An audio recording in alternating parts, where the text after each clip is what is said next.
Hook asterisk, you thought she was just an internet rumor. Until you saw her asterisk, and now she's smiling. Right at you. Asterisk, it was a quiet evening, the kind that made the city feel almost abandoned. You left the small cafe just after 10 p.m., the warm light from its windows fading behind you as you stepped into the cool night air. The streets were nearly empty, lined with dim streetlights that hummed faintly. You walked slowly, scrolling through your phone, when something unusual caught the corner of your eye. At the far end of the street, under a single flickering lamp, a woman in a long white dress was moving in a strange hypnotic way. At first you thought she was just swaying to music only she could hear, but her movements were sharp, her arms twisting, her head snapping to the side, then pausing as if frozen. Her hair hung loose and messy, framing a pale, almost ghostly face. Even from that distance, you could tell her eyes were fixed directly on you. A small, unsettling smile began to spread across her lips, slow and deliberate.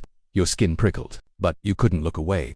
The flicker of the streetlight made her figure blur in and out, almost like she was appearing and disappearing. You pulled out your headphones, realizing you couldn't hear any music from her direction. Yet her dance had a rhythm smooth and deliberate, like a performance meant for you alone.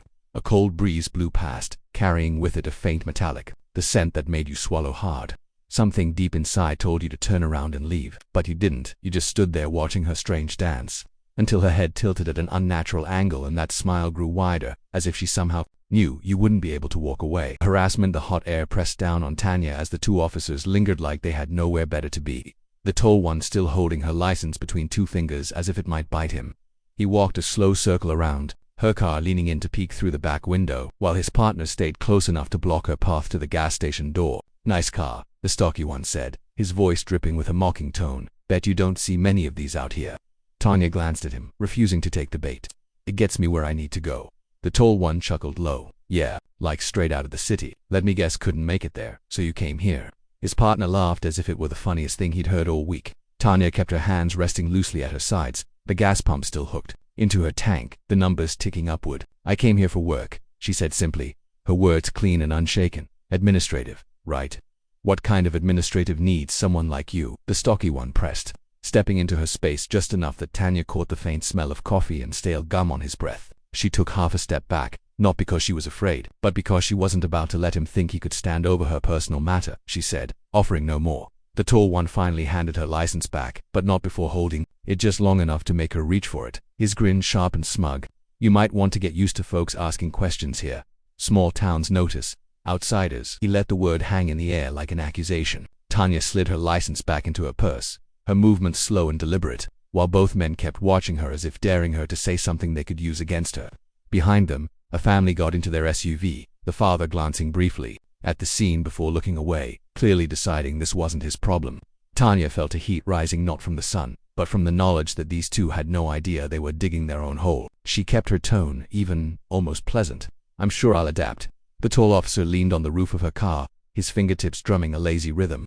Oh, you will, he said with a smirk, because in this town, we take care of our own. Tanya met his eyes through the dark lenses of his sunglasses, seeing only her reflection staring back. The pump clicked off, the sound sharp in the still air. She hung the nozzle back on its cradle, walked around to the driver's side, and opened her door without another word. They didn't step aside until she was already seated, the engine purring to life. As she pulled away, she could see them in her rearview mirror, still standing there, still watching her, still certain they had made their point. But Tanya's lips curved into the faintest of smiles. They had no idea that the game had only just begun. The crossed line by the time Tanya reached the edge of town. The heat from the encounter had settled deep into her chest, not burning with fear but with a simmering resolve she kept carefully under control. The road to her new rental house cut through stretches of farmland and half-empty fields, the air filled with the faint hum of cicadas and the occasional rustle of wind through tall grass.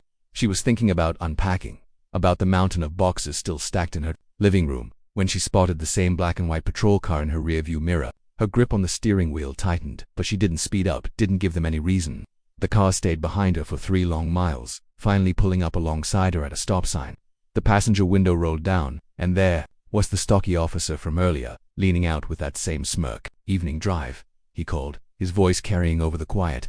Tanya didn't look at him, just kept her eyes on the road ahead. The light turned, and she drove forward, but they slid back in behind her like a shadow that wouldn't go away. When she pulled into her Dravoya, modest white house with peeling paint and a porch swing that swayed in the faint breeze, they pulled in, too, blocking the street in front of her home. Tanya stepped out slowly, refusing to show the smallest hint of unease. Can I help you with something? She asked, her voice calm but firm. The tall one leaned on the roof of their cruiser, his sunglasses now hanging from his shirt collar, revealing pale blue eyes that studied her like a specimen. "Just making sure our new resident's settling in," he said with mock friendliness. "It's a tight-knit community here.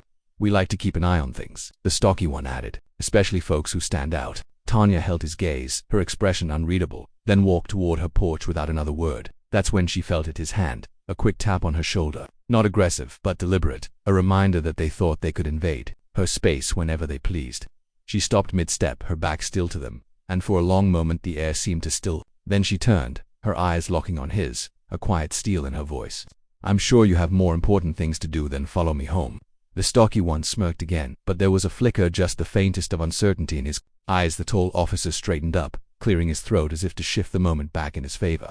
"We'll see you around, ma'am," he said, climbing into the driver's seat. The cruiser pulled away slowly, their eyes still on her in the mirrors, until they disappeared down the road.